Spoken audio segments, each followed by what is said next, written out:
Welcome to Good Morning Hospitality, your one-stop shop for the latest news, noteworthy trends, and thought-provoking discussions across the industry. From hotels to short-term rentals to all things travel and hospitality, you'll find each episode equips you with the information that you need to start your week. Join us on Good Morning Hospitality every Wednesday, wherever you get your podcasts.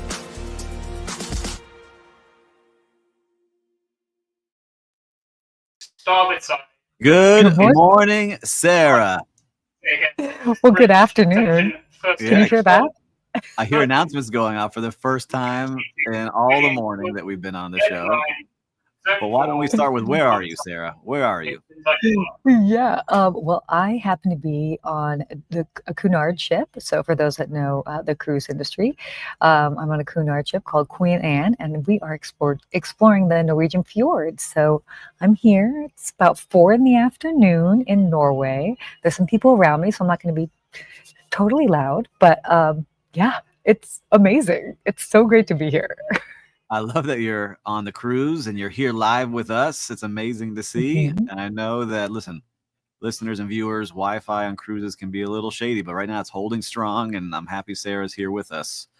So yes, tell us where you're watching from. She's in Norway. I'm here in the headquarters in Miami. And we got Lou watching from Charleston, and he said it is 112 degrees there. At least it feels that way. Oh, your free steam room and sauna for you. And he's always cheering your travels on, Lou. So thank you. But I think we have some big news to share, right? Should we share that news here? Do. Yeah, fresh out the gate. We absolutely should. So for you guys, I'm sure you've seen our post online, but it is official. Skift has acquired Hospitality FM. And if you're familiar, Good Morning Hospitality is part of Hospitality FM. So that means this podcast is officially part of Skift, which is exciting. A Skift podcast. Yeah. So look at us. Look how far everyone's come on this Good Morning Hospitality team. I think we could say are we officially Skift podcasters? I think so. Yeah. So I'll take it. Amazing. Look at us. Me too. Look at us, Sarah. Oh my gosh. I love it. I love it. And I was saying it's 112 degrees. Oh my gosh. It is hot everywhere. I'm here in Miami. You just got to embrace the sweat. That's what you got to say. Paul Manzi. I don't know how you do it. I will say, speaking of weather, coming here and thinking like, okay, it's Norway. Like, what's it going to be like? It's been pretty mild. I've got beautiful turquoise waters right out here. I mean, the topography is fantastic. So, by the way, if anybody wants to take a peek as far as what they can expect in Norway, or certainly on this particular cruise, check out my Instagram. Not trying to do a plug, but that's what's happening. Of course. Listen, no, it's really cool. It's beautiful. It makes me want to go travel there too. You're always inspiring people to travel. And we got Kate wishing us a congratulations. Thank you, Kate, for being a part of the show. Christopher is saying good morning from, where is this? Oh, in Maryland. I don't even know how to say that. Linthicum Heights. Linthicum Heights. All right. Good to see you. And thank you very much, Christopher. We're excited to be a part of that Skift crew. And listen, it's because all you here are watching and listening and interacting that it creates so much value for everybody, and we appreciate you being here with us. But I know that you are on your cruise, and we don't want to lose you on this Wi-Fi. So while the Wi-Fi is strong, why don't we get into some news today? Yeah, let's go ahead and get started here. So, well, first off, we can talk about what's going on with Hilton. Hilton's pushing for direct sales by targeting small business travelers, which is really interesting to see. I mean, again, we're talking about small and medium-sized business travelers. We've talked about this in weeks past as far as how business travel is continuing to go strong. But what's interesting is that they're really targeting pricing, improved sort of like onboarding and streamlining booking tools. So when we're talking about targeting these small and medium, businesses, it's that whole booking process for them for business travel. It was interesting because we talked about this, I think, like couple of months ago, maybe like a couple of quarters ago, where they had announced that they were going to create a new like small business portal where your company could sign up and they would make it easy to book things like meeting rooms and amenities. Exactly. So they've said now a couple 100,000 people have signed up. So it's not part of like the millions and millions they have in their Hilton honors, but a couple 100,000 people signing up, and they're seeing how they're doing this. It makes a big difference, especially looking at that profit and loss statement, and you're not having to pay as many commissions to all the OTAs. that's money that goes straight to your bottom line. So I can see why Hilton is really pushing this direct sales of these small business travelers to say, hey guys, we'll take good care of you. Sign up in our portal. We know how to take care of small business. You don't need to go through and find the cheapest rates on Expedia or hotels.com or whatever it might be. But as an operator, you really start seeing the value of getting those direct bookings. Completely.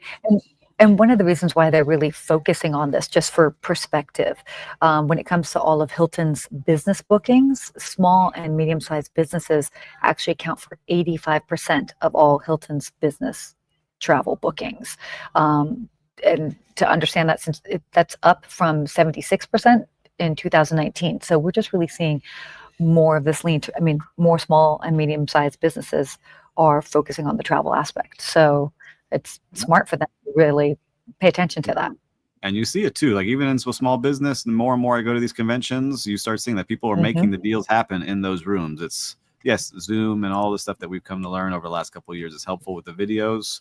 But when you get in person and you can shake somebody's hand and make a deal, that's what a lot of people are doing. So all these small businesses are traveling a lot. And I can just say from working on a project that we talked about, of my project, like we have people, consultants and construction that are flying in and they need places to stay. And so we're working with different hotel groups just to get them rates that are consistent so we can count on that. So listen, we report it and we're also doing it here. So I love seeing what's going on. So maybe I have to sign up for Hilton's plan and see how it actually works. Maybe kind of check it out. All right. Well, speaking of Hilton, let's talk about the other hotel giant, Marriott. They have completed their CitizenM acquisition. By the way, side note, for the best rooftop bar with views in London, CitizenM by the Tower, the Tower Bridge, is definitely the place to be. So I was just at a CitizenM, love that. So just a shout out to them by chance. But Marriott's officially acquired CitizenM, which if you guys haven't been to one of those properties, they're really known for being tech savvy, very or tech forward, very design savvy, small rooms, and a big focus on the common area space. So they're really fun properties. Yeah, they blew up here in Miami. There was 3 all of a sudden that came up, one in downtown, one in the Brickell area, and then one in Miami Beach, and they all are really fun and great. Like I enjoy going to them. You don't expect it. You don't really know what to think, but they encourage you to be in the lobbies, and they have like places to work from, and cool bar areas and good artwork, and it's just a fun vibe every time you go through there. And what they do a good job on, which I think is part of actually the next story we will talk about soon, is that they make you feel like, all right, you've actually got some action going on in the lobby. So even though rooms are small, they're efficient and nice. They want you downstairs. They want you coming down and spending money down there. But look, I think I don't remember the exact amount of rooms. Let me click on here to see. It was a nice amount of rooms that could be coming in. So 37 open hotels. Good morning. From LA. They're spending $355 million with the 37 hotels that they're bringing in, and they're adding 8,700 rooms. So a nice addition. But they also talk about like they're adding so many brands. Marriott is, and part of that was that they're going to. Hold on, we hear the announcement. What's happening? Ooh, this is the bridge. All teams, you may now stand down. All teams, you may now stand down. All teams, you may now stand down. So for those that are familiar with Norway, we are in a place called Skjolden. And so we're still here, technically. We've got nice turquoise waters out here. But everybody should be getting back on the ship in about 20 minutes. So that's what's going on. Cloud coming in. And we got Lou saying Sarah's drink partner is now appearing. Well, Sarah has a full menu. Yes. Let's show us the menu. It had some Nordic drinks in there. What was it? Zodiac sign drinks? So I'm in a little like bar room area called the Chart Room, and it has this whole celestial design. But what was really cool is that they have these drinks, Zodiac cocktails. What's for Gemini? For those that can see that. For us? Oh, for Gemini. Oh, don't you worry. I was already all over that since we're practically birthday twins. Oh, where'd we go here? So Gemini had, this is fun. Where'd it go? I just saw it. Oh, it's called 1,000 Journeys. Like the wind that blows through the land, the free-spirited Gemini wants to know everything and everyone. Through that, such is the inspiration for this complex flavor combination that aims to please. So it's got, Cunard, actually, they have their own spirits and beer. So it has their Cunard Cellar Reserve Prosecco, Kakira African Gold Rum, 7 years, fresh squeezed lime juice, sugar syrup, and handcrafted pear cider reduction. Oh my gosh, get I me don't know one. about I'm you on the guys. way. I'll see you guys there. I'm on the way. I love it. Wow. This is All too right. funny. Well, anyhow, I like that we're interacting on the Back up. ship already. You guys are hanging out with us in our normal chats. But for Marriott, This they is were fun. saying they got CitizenM coming and they're worried because the Moxie is very similar and they're trying not Mm. to cannibalize their business. But Marriott says, no, we're good at this. We know how to do this over and over again. But a lot of experts are worried that they're bringing in too many different brands. So what do you think? Yeah, they're different. They're going to be different. I actually think, because I'm a fan of the Moxie and I'm also a fan of Citizen M, and I feel like the Moxie might be like, Citizen M might be targeted to a slightly older crowd and I should say, like, if Moxie really plays towards like 20s, early 30s, I feel like Citizen M might play towards 30s or like 40s. So Okay. they're similar, but I would feel like it would almost be like a Might be different. graduation. Got it. Yeah. All right. I mean, I for see. me. I can see that. I can see that as I'm going through them. I like Citizen M better Mhm. personally. So maybe that's why, because we're in our 40s. So we go from Don't there. tell everybody how old I am. Okay. I'm kidding. I'm totally kidding. There's 53. Doesn't she look good for 53? It's amazing. The best. Oh my gosh, hilarious. All right. Well, this is a really great topic. And I know that we've touched on this before, but do you want to kind of lead this one off? Because I know Yeah, that this is an this is, interesting one. Like the title's a little yeah. deceptive, but it's actually a Wall Street Journal video. And I think, Will, if we maybe put it Mhm. in the comment section afterwards, a good video. It's 6 minutes long, and it's really talking Yeah. about how hotel rooms are really being designed now. And this is not for the ultra luxe rooms, but what they're doing is they're saying, all right, here is a floor plan of a normal room. We want to shrink this room down from 350 square feet, which is like the same size of a normal hotel room, down to 174 square feet.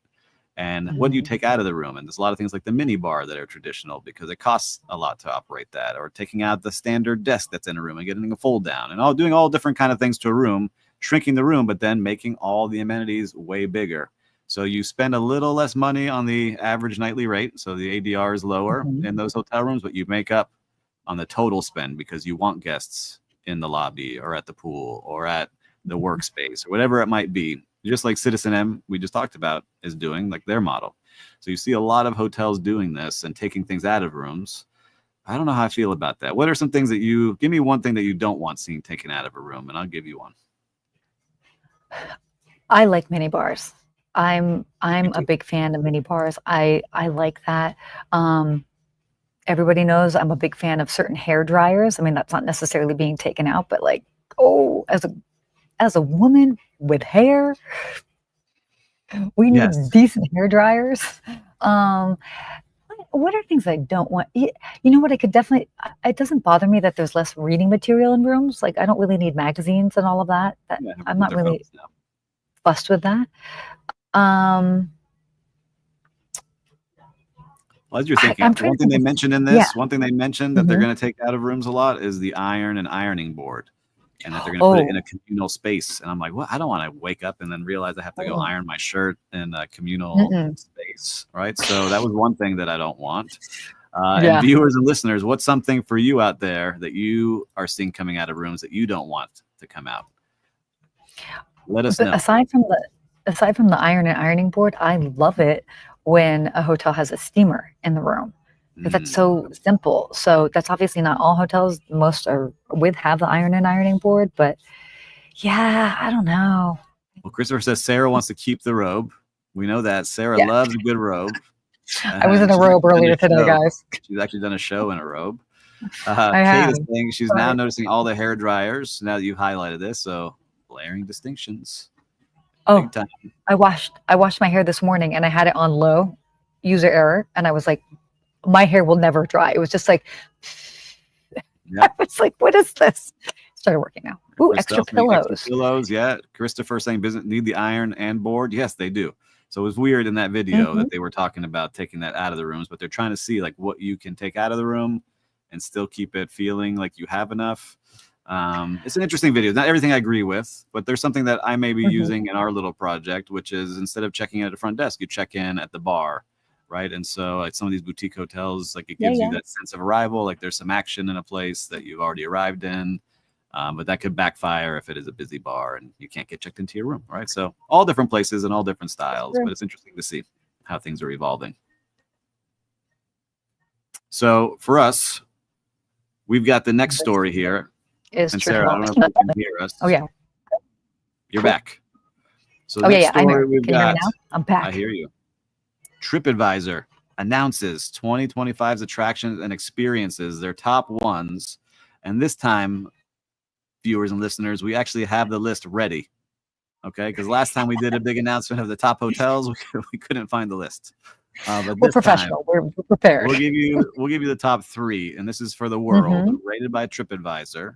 And number 1 in the world is Basílica de la Sagrada Familia, the church in Barcelona, Spain, is number 1. Number 2, can you guess it, Sarah? Ooh, number 2. Where would you think in the world? Anything? I think it's where I'm going to be in 5 days in Paris, the Eiffel Paris? Tower. At the top of the Eiffel Tower, you'll see Sarah doing the next podcast.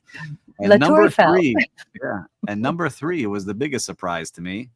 Listeners and viewers, you get a chance to guess right now before I announce it. What do you think the number 3 attraction in the world is, according to TripAdvisor reviews? Nerd alert. NASA Nerd Kennedy alert. Space Center. NASA Kennedy Space Center in Merritt Island here in Florida. And you know what? I've never been. I'm a Florida guy. I have to get over there. I don't know how my parents never took me. Parents, what happened? I got to get over there with my kids and show them. I think I went when I was like 12. So, You went but to some Space of the Camp, others, right? yeah, totally. Rome's Colosseum, which obviously, as we know, 2 weeks ago I was there. The Dubai Desert Adventure, great. I've done that too. One of my Angkor favorite Wat things that to we've do. both done. Angkor Wat.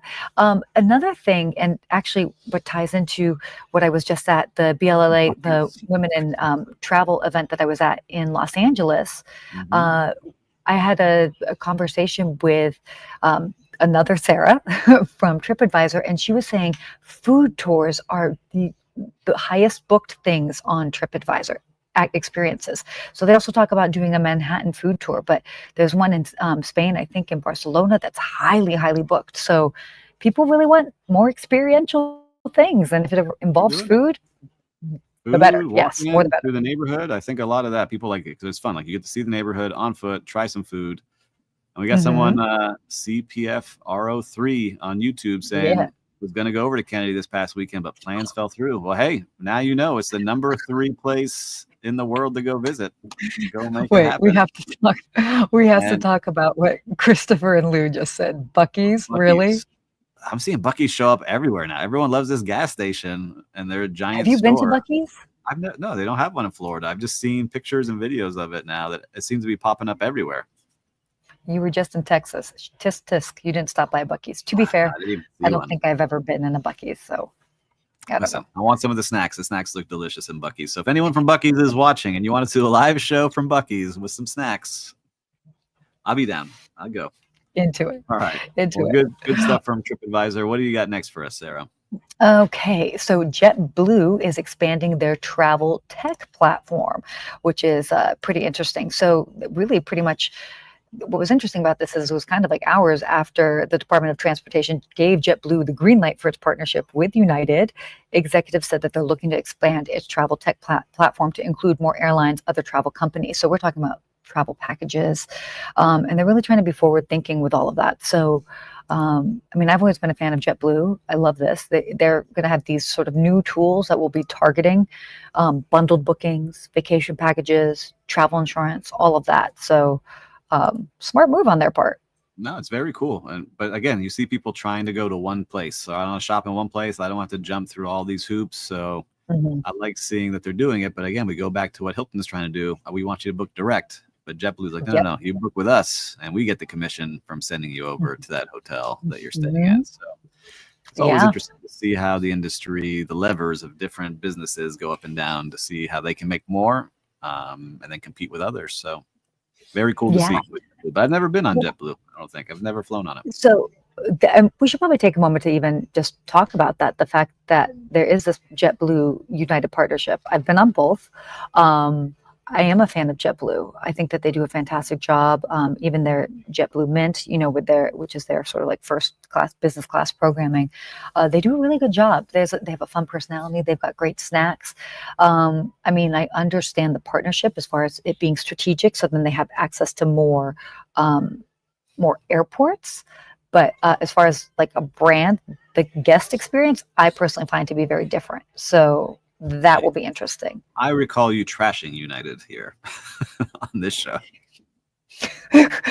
Trashing is a strong word, but let's just say I was You a gave little it bit a thrashing, then, is how I would put it. yes, yes. There's room for improvement from the customer service perspective. The pilots, all amazing. I just had drinks with a United pilot, so Oh, interesting. Let's see what we're learning about yeah, Sarah here. the plot thickens. The plot thickens. Lou was there. She did trash United. Thank you, Lou. Wow, thanks, Lou. Yeah, Thanks. Just yeah, he remembers. throw me under the plane. All right. Well, are you going to get kicked Too off of funny. this ship if you talk about this next story? No, but I think you should talk about it mainly, and I'll chime in. All right. Well, Royal Caribbean plans loyalty overhaul amid a rise in last-minute bookings. So Royal Caribbean is adjusting to a spike in spontaneous travel. The cruise line plans to update its loyalty program to retain high-frequency travelers. So really, I see this also in hotels and in vacation Yes, rentals right now. Everything definitely. is being booked last minute, and it's so hard to plan ahead of time. And so for listeners Very and hard. viewers out here, I'm not sure about your hotel or your hospitality business, but are you seeing a lot of last minute bookings? Because it is across the board everywhere, and it is so Totally. hard to staff because you go into the month seeing that you're 30% behind where you were this time last year, and you have to adjust to that ahead of time so you don't lose money. But then all of a sudden people are booking in the day for tomorrow, and you're getting those bookings, and you have to scramble to find staff. So it's really interesting to see that now Royal Caribbean is seeing that, and they're saying, hey, let's get you into our loyalty program and try to reward you for booking ahead of time or getting more frequent so they can plan ahead. What do you think, Yeah, Sarah? Are you yeah. I seeing that mean, yourself too? Because you do a lot of last minute bookings, don't you? I do. I do. I mean, also, most of my travel is for work. But when I can book something last minute for myself, it definitely happens. What I have seen, especially when it comes to flights, I've got a couple of these big flights coming up, and I'm seeing like it's not full. And then towards the last minute, it definitely fills up a lot more. So, I mean, the trend is across the board. People are booking last minute for sure. Yeah, as I continue. So I was just talking to a bunch of hotels down here in Miami Beach and Miami, and they're seeing it too. Our vacation rentals, like we have so many now spread out across the city and now other states. And we're like, man, we are just slow today. And then last minute, someone books, and every weekend is filled. But it's just like, oh man. So it's hard to do revenue management. It's hard to adjust to those things. So I like to see what Royal Caribbean does, and I'm curious to see their reports once they start to get this sustained. Yeah. But I see Lou saying maybe it's that their ships are too big, but they are gigantic ships, and so maybe they are having a harder time filling it, but it doesn't sound like they're having trouble filling it. It's like, let's get it filled ahead of time, which is harder. And then Christopher is saying same thing with meetings and conferences are a lot of short bookings too. Yeah, some of those smaller meetings and mid-tier events that they book last minute, within a month, that they're booking events for in a month out is crazy sometimes. And those last minute meetings, I've done it too. So, very interesting to see where all this goes. Oh, I love this comment that Lou just shared. People have been booking the last 90 days for cruises to see if they can get a deal. Absolutely. That's a big thing. That's huge. Where's the captain of your ship? Let's ask them what's going on. Let's get some on the streets reporting. No? If I can easily grab the captain of the ship, that might be a problem. Yeah, I'm the captain now. Where'd he go? And Christelle saying even with sitters for weddings and events, not a good idea. Right? Yeah. Well, I'm sure you're hard because I know you do a lot of the sitters for everybody, and it's hard to get those people because they're going to book ahead of time. They want to see their schedules filled and not wait for the last minute booking. Totally. Yeah, it's hard to adjust, but you get great deals. And now people know they have so many options. I could stay at a hotel. I could stay at a vacation rental. I could stay in a yacht, right? It could be a whole bunch of different things that people can stay in now. There's so many options of what they can do. Yeah. Oh, definitely. And we cover a lot. I can't believe we got through all of our news stories. And we for the did. that are just joining us right now, we said it at the top of the show, but I think we need to say again, because we're so excited, is that Good Morning Hospitality is now a streaming show and podcast for Skift. So Skift purchased Hospitality FM, and Will Slickers, who created this fantastic brand and worked so hard, is now part of the Skift team, and we are officially Skift podcasters. This is our first episode, and I love that we've had a great show today. Exactly. Even while traveling and on a cruise ship, very in theme, you know. Yeah, and we even matched. They said it's like amazing. We didn't even know we were matching know, today. we We did. look great for this announcement. Like, making things happen today. We're just on the same page. So should we get into our real-time recap here? Yeah. Do you want me to go first? I don't know how my Wi-Fi is. Am I holding up? Wi-Fi is great. So tell us what you're seeing out there in the world of hospitality. You know, I think it's only appropriate that I do a shout out to the team here on the Queen Anne with Cunard. This is my first sailing with Cunard. I will be doing a couple more over the next few months, but the staff has been exceptional. They're so accommodating. They're so wonderful. I mean, I have to say, the thing that I love about cruise ships is that the staff is really, you've got everybody from all different places, and they really just understand hospitality to a different level, because again, you're on this sort of floating city, and there might be things that you don't have. It's not like you could just send somebody out quickly to a 7-Eleven to pick up something that you might not have on the ship. So they're really good. They're really creative. Always, the cuisine's elevated. They can easily accommodate any sort of dietary restrictions. So a shout out to the team here. It's been incredible. So I'm looking forward to practically living on a cruise ship for the rest of this year. I need to get on a cruise. I need a recharge cruise. Yeah. I don't want to work, but I'm gonna see which one we can get on. Maybe we do a good morning hospitality from a cruise. Listen, we can make it work. I'm in. We can. Plant that seed. I like it. Well, let's do it. I need to make sure we do. I haven't been on the cruise in like over a year and change, and I love cruising, so it's time to come. But for my real-time recap out there, I'm going to give a shout out to the Betsy Hotel here in Miami Beach. It is on Ocean Drive, and a lot of people think Ocean Drive, oh man, like what hotels are there? This is a fantastic hotel on Ocean Drive. Stayed over the weekend for my dad's birthday, and it's just a great vibe of artists, and they have live music, and they have just cool photos everywhere. But the number one thing, of course, any place we love is the service, and their team is fantastic. And just, I was sitting in the dining room looking out the window and just taking in the scene of what Miami Beach is at sunset. And right now, the city of Miami Beach is doing a great job of having the right crowds and the great crowds there. I love it. And it's just back to like I feel like the golden era of Miami Beach is starting to come back. So really enjoyed that weekend stay there. So shout out to the Betsy. That is awesome. That's definitely on my list to check out the next time in town. So, and I will be there in September. So that's exciting. We'll go over to their spot. They got a good stuff going on. And Alberto Santana says that Betsy is a classic South Beach gem. And Lou says the same. Like, the Betsy is really cool. Man, Betsy's getting a lot of love. You see? Mm-hmm. You know, let's see. I got to make some of my connections over there. I don't have any real good connections. So now we'll make some, Betsy. Yeah. All right. Well, let's get to our hospitality quote. Yes, let's do it. We got time for that? Yeah. All right. Perfect.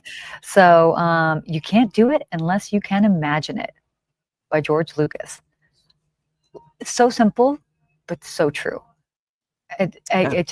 Once we start playing in that world of letting our imagination just get creative and have fun, I mean, that's what hospitality is all about, is like having fun, surprising and delighting people. You know, I mean, these terms may sound, overused, but that's really what it is at the end of the day. So yeah, I love this quote. And so if we could put that quote back up on the screen, Will. Yeah. I want to give a shout out to you, Will, right? You imagined Hospitality FM. You had this idea. You reached out to people. You put it together. You built something amazing.